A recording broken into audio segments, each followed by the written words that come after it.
नमस्कार दोस्तों, ocean network में आपका स्वागत है। मैं हूं ओमकार चौधरी। जब भगवान किसी को देता है तो छप्पर फाड़ के देता है, पुरानी कहावत है। और जब मुसीबतों का पहाड़ टूटता है तो वो भी शायद उसी अंदाज में टूटता है। अरविंद केजरीवाल की दिल्ली की ही सरकार नहीं गई है, एक और सरकार हाथ से निकलने की आशंका पैदा हो गई है। और मैं कहूँगा कि इसकी प्रबल संभावना दिखाई देने लगी है। जिस दिन हम बात कर रहे हैं शनिवार को, जो दिल्ली नगर निगम है, उसके 3 पार्षद अपनी पार्टी छोड़ कर के भारतीय जनता पार्टी में शामिल हो गए। 250 का सदन है और 250 के सदन में अब भारतीय जनता पार्टी और आम आदमी पार्टी के बीच सिर्फ एक पार्षद का फर्क रह गया है। नया मेयर अप्रैल में चुना जाना है और अप्रैल तक और क्या-क्या हो सकता है, आप भली भांति समझ सकते हैं। दिल्ली विधानसभा चुनाव के प्रचार के दौरान प्रधानमंत्री नरेंद्र मोदी से लेकर के जो बीजेपी की तमाम लीडरशिप है, उन्होंने डबल इंजन की बात की थी। डबल इंजन की सरकार तो अब हो ही गई है, केंद्र सरकार है, जहां प्रधानमंत्री नरेंद्र मोदी नेतृत्व कर रहे हैं। अब दिल्ली का मुख्यमंत्री भी अगले 2-3 दिन में तय हो जाएगा, शपथ ले लेगा, सरकार बन जाएगी, कैबिनेट बन जाएगी। यानी डबल इंजन की तो हो गई। और अप्रैल आते-आते ऐसा ना हो कि उससे पहले ही मार्च में ही ट्रिपल इंजन की सरकार दिल्ली में दिखाई दे। और केजरीवाल एंड कंपनी को ये अच्छे तरीके से एहसास है कि न केवल दिल्ली की 2 स्तरीय सरकार अब उनके हाथ से फिसल रही है, एक तो फिसल चुकी है। ऑलरेडी भारतीय जनता पार्टी को बहुमत मिल गया है, उनकी सरकार गठन का रास्ता साफ हो रहा है। मुख्यमंत्री कौन होगा इसे लेकर के जितना भारतीय जनता पार्टी के नेता परेशान नहीं है, उससे कहीं ज्यादा उतावले दिल्ली के मेन स्ट्रीम के और सो कॉल्ड जो इस देश का भी मेन स्ट्रीम मीडिया मानता है अपने आप को, उसको ज्यादा उतावलापन है ये जानने के लिए कि मुख्यमंत्री कौन होगा, तो वो भी पता लग जाएगा। लेकिन अरविंद केजरीवाल को, उनके संगी साथियों को बहुत बड़ी परेशानी है। अभी एक दिन पहले आतिशी मार लेना, जो अभी भी कार्यकारी मुख्यमंत्री हैं, जब तक के दूसरा मुख्यमंत्री शपथ नहीं ले लेता है, तब तक के लिए उपराज्यपाल ने उनसे कहा कि आप मुख्यमंत्री पद पर बनी रहिए। लेकिन प्रेस कॉन्फ्रेंस कर डाली और प्रेस कॉन्फ्रेंस में कहा कि साहब बिजली के इतने कट लगने शुरू हो गए हैं, लोग परेशान हैं। भूल जाते हैं कई बार ये लोग जल्दबाजी में कि अभी भारतीय जनता पार्टी की नई सरकार बनी नहीं है, अभी आप ही की केयर टेकर सरकार है। और अगर बिजली के झटके लगने शुरू हो गए हैं लोगों को, तो फिर जरा आप अपनी जिम्मेदारियों को देखिए और कहाँ से ये सब शुरू हुआ है कि नहीं हुआ है, ये भी देखने की जरूरत है। लेकिन दूसरा झटका जो कुछ नगर निगम में हो रहा है, पाला बदल वाला, उससे भी बड़ा झटका अरविंद केजरीवाल को एक और लगा है।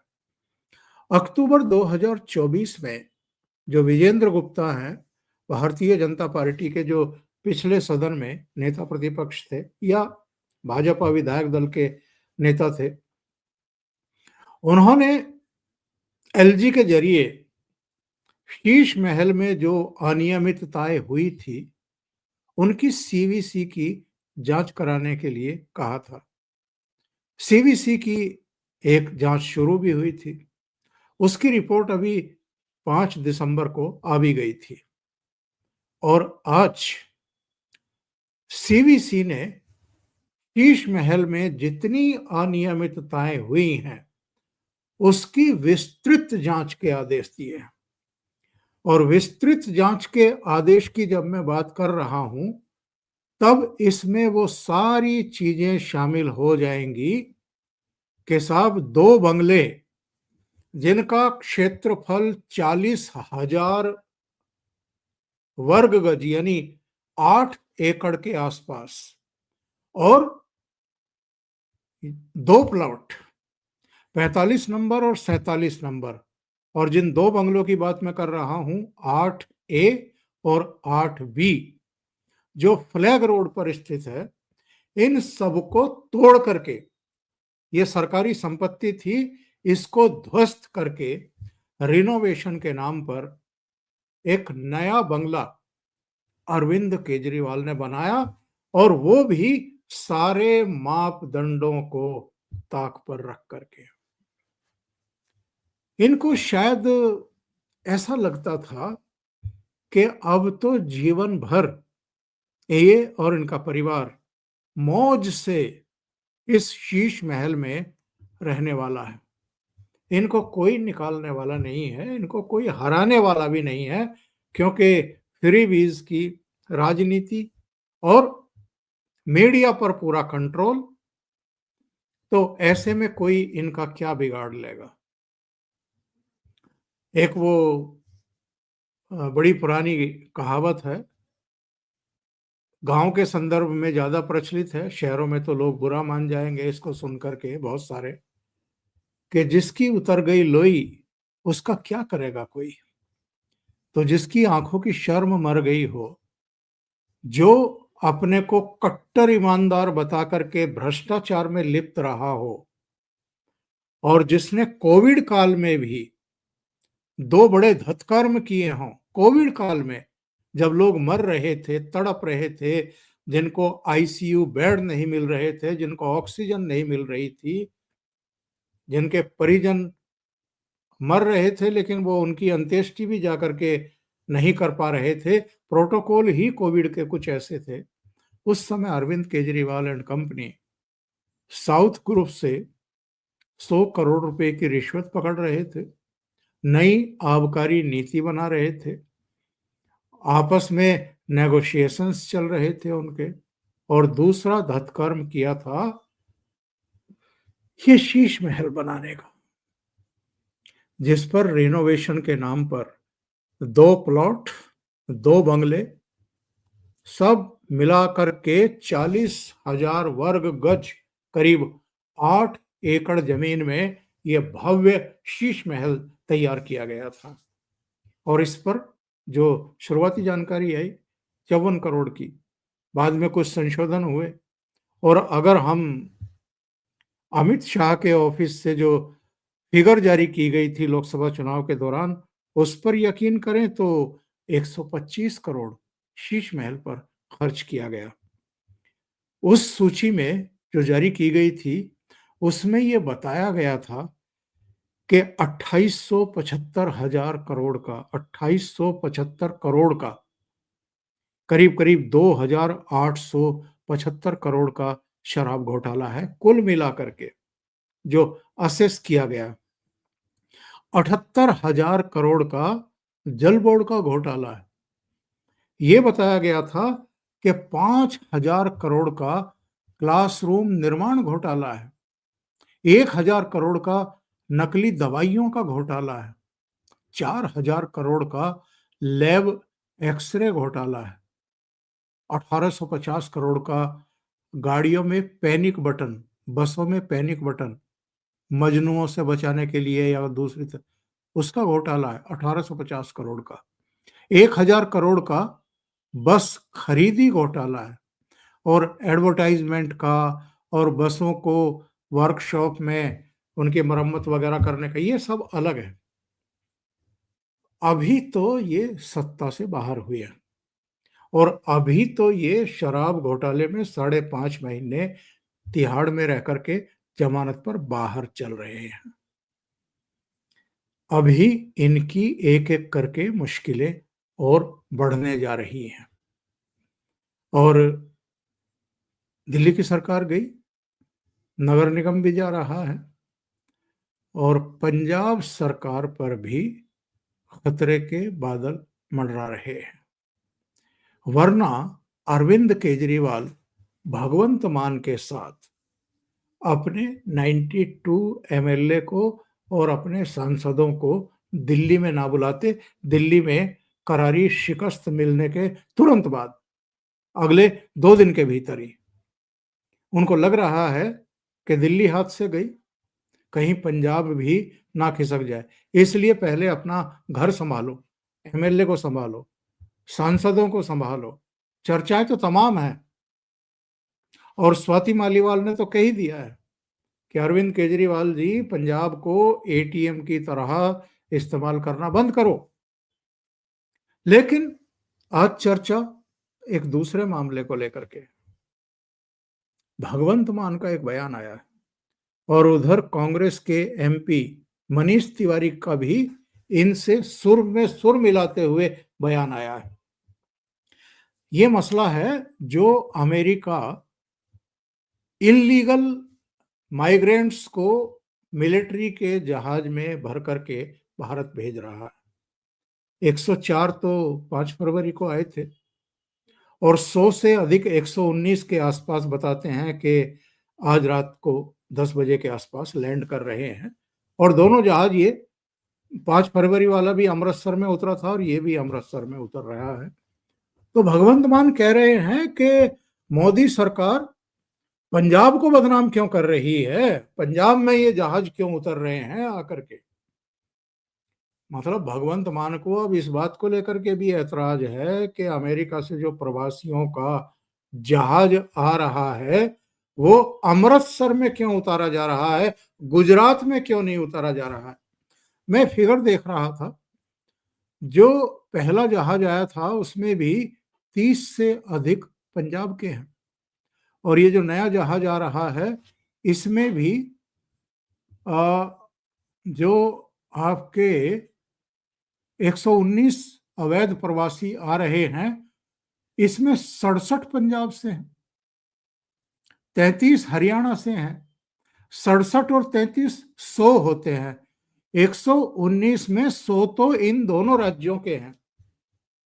तो अमृतसर में उतरे, चंडीगढ़ में उतरे, जब वो पंजाब के 67 लेकर के आ रहे हैं और 33 उसमें हरियाणा के हैं, और हरियाणा और पंजाब 1966 तक एक ही हुआ करता था, दोनों साथ साथ लगते हुए सूबे हैं। तो भाई और कहाँ उतरेगा विमान। और अगर चलो अमृतसर में उतर भी रहा है तो इसमें आपको क्यों परेशानी होने वाली है। अच्छा, इनमें जो 119 आ रहे हैं, 8 गुजरात से हैं, 3 उत्तर प्रदेश से हैं, 2 गोवा, महाराष्ट्र और राजस्थान से हैं, और एक हिमाचल प्रदेश और जम्मू कश्मीर से हैं। तो भाई इनको क्यों परेशानी है, और ये क्यों कह रहे हैं कि पंजाब को बदनाम करने की कोशिश की जा रही है। क्या ये सही नहीं है कि जो इलीगल ये लोग इलीगल तरीके से जाते हैं, जिनको डोंकी कहते हैं, उन रूट से जाते हैं, इनमें सर्वाधिक क्या पंजाब और हरियाणा से नहीं होते हैं, और किस राज्य से होते हैं, ये भगवंत मान जरा बताएं। और अगर उनको लेकर के अमृतसर में हवाई जहाज नहीं उतरेगा तो फिर और कहाँ उतरेगा। जो पहला जहाज आया था उसमें हरियाणा और गुजरात से 33 लोग थे, पंजाब से 30 लोग थे, यानी 30 पंजाब से और 33 हरियाणा से, 63 उसमें भी इन दोनों राज्यों के थे।